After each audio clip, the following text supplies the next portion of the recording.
สวัสดีค่ะฝนชยานิดนะคะ กลับมาอีกครั้งในช่อง What You Doing กับการอันบ็อกซิ่งนะคะ เปิดกล่องเมาส์สุดเจ๋งที่เราใช้กับ MacBook M1 มันก็คือ Logitech M590 นะคะ ตามชื่อของเขานะคะก็คือใช้ได้มากกว่า 1 device นั่นเอง ตัวนี้นะคะเป็นทั้ง Bluetooth และ Receiver นะคะ สามารถใช้กับเจ้าตัว Receiver อันนี้นะคะ เครื่องหนึ่งและใช้เป็นแบบบลูทูธอีกเครื่องหนึ่งก็ได้ ปุ่มตรงกลางทำให้ตัวนี้พิเศษนะคะก็คือการที่มันสามารถกดแล้วย้ายไปใช้กับอีกเครื่องหนึ่งได้เลยก็คือไม่ต้องไปตั้งบลูทูธใหม่ไม่ต้องเอา receiver นะคะถอดออกแล้วไปเสียบอีกตัวหนึ่งสะดวกต่อการใช้งานเวลาที่เราใช้คอม2เครื่องพร้อมๆกันนะคะและยังเป็นแบบ Silent ด้วยเราเคยใช้ตระกูล Silent เราก็เลยตามหาอันที่สามารถใช้กับตัว MacBook M1 ได้เพราะว่า MacBook M1 ไม่มีช่องมันจะออกหนึบๆนะคะเดี๋ยวให้ฟัง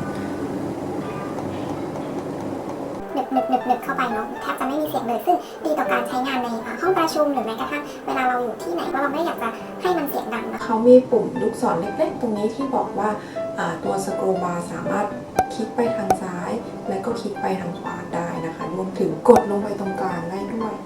และด้านข้างนะคะก็ยังมีปุ่มอีก2ปุ่มเนาะปุ่มบนกับปุ่มล่างเดี๋ยวเราจะไปโชว์ว่ามันสามารถตั้งเป็นคีย์อะไรได้บ้างนะคะวิธีการดาวน์โหลดนะคะก็มาที่ Logi Option แล้วก็เป็นเว็บแรกของทาง Logitech เองนะคะเข้าไปถึงก็สามารถคลิกดาวน์โหลด for Mac ได้เลยค่ะง่ายมากติดตั้งนิดเดียวหลังจากที่โหลดแอปมานะคะก็จะหน้าตาแบบนี้ค่ะเปิดเข้ามาจะมีทั้งหมดให้เลือกเซต5ปุ่มด้วยกันนะคะแต่ละปุ่มนะคะก็สามารถที่จะแก้ไขแบบ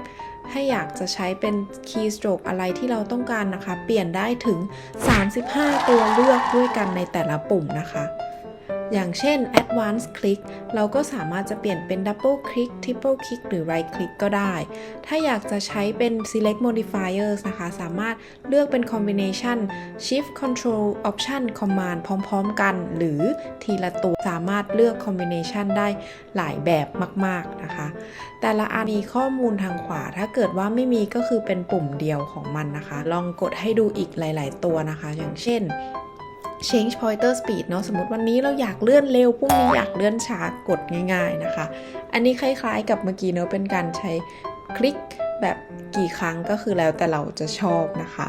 มันมีหลายอันมากถ้า Finder Search เนอะพอกดปุ๊บหน้า Search ของ Mac ก็ขึ้นมาทันทีเลยต้องลองมาเล่นดูว่าอยากใช้งานสำหรับอันไหนมากกว่านะคะ Keystroke Assignment สามารถจะเปลี่ยนตัวคีย์ลัดที่เรา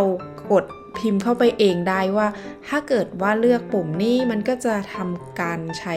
คีย์ลัดนั้นนะคะ Launchpad ก็คือกดปุ๊บมันก็จะมาที่หน้าแอปพลิเคชันของ MacBook เนาะ Lookup ก็จะเป็นการที่เดี๋ยวทำตัวอย่าง Lookup ให้ดูนะเช่นสมมติเราไปที่หน้า Safari แล้วกันเราก็แค่คลิกลากอันนั้นนะคะแล้วกดปุ่มเมื่อสักครู่พอเรากดปุ่ม Look Up ที่เราตั้งเป็นคีย์ลัดไว้ความหมายของคำศัพท์นั้นก็จะขึ้นมาเลยตัว Modifiers ก็จะเป็นตัว Combination ของ Shift Control Option และ Command ถ้าเป็น Open File นะคะสามารถ browse ได้เลยว่าเราใช้ไฟล์ไหนประจำหรือโฟลเดอร์ไหนประจำนะคะก็สามารถจะมากดปุ๊บให้มันเปิดไปหาตรงนั้นเช่นเดียวกับเว็บเพจถ้าเรามีเว็บในใจบ่อยๆเราก็มาแปะไว้ได้เลยที่การเซตของทุกปุ่มก็ทำแบบเดียวกันนะคะใช้งานเป็นคีย์ลัดจะได้ไม่ต้องเอื้อมมือไปกดปุ่มนั้นปุ่มนี้หรือว่ากดทีเดียว2มืออะไรเงี้ยค่ะคือมันช่วยได้เยอะมาก